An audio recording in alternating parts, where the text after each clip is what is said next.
Dina, lepaslah. Hei, hang ni memang tak guna kan? Depan aku hang buat beg kan? Tapi belakang aku hang kutuk aku. Aku tak tahu ah. Aku tak tahu apa nak. No, dah lah no. Apa yang dah? Aku tak ada kawan yang toksik macam hang ni lah.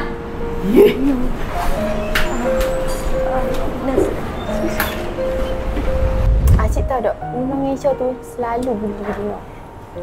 Kalau Dina tak tahu Dina nak kawan dengan siapa kat sini.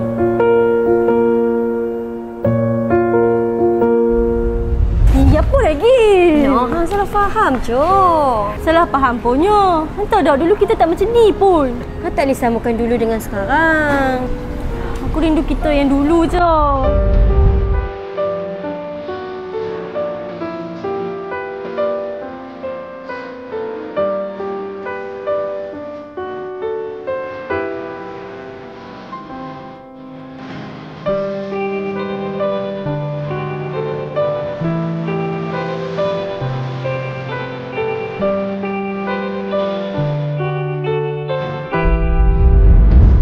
Rindu juga no.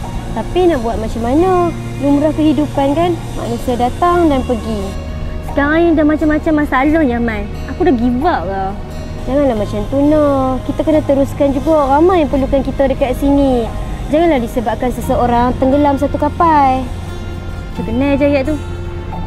No, kita dah usaha sama-sama dah. Daripada kedai ni kecil sampailah ada macam-macam. Dah jadi one stop center dah. Ada western, mak coffee, mak chicken burger. Semualah. Benar lah. Benar. Sebenarnya Una salah faham ni. Dina boleh explain kat Una. Sebenarnya... Rasa cik ingat betul kan? Tadi dia melawak je.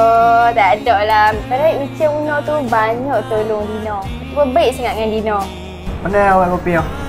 Pandai? Yang ni Ucap Una yang ajak Dina buat. Dina pandai buat kamera kereta. Dina, sejak bila pandai jadi cashier ni? Awal lagi Dina pandai cashier ni. Sebab yang ni Una Isha yang ajak Dina. Oh, dah cuba ke nugget terbaru kita? Sedap lah. Macam mana kerja kat sini okey ke? Sini okey bos.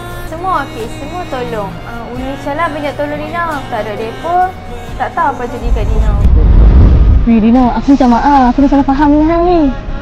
Tak apa nak. Nanti kita buat sama-sama okey?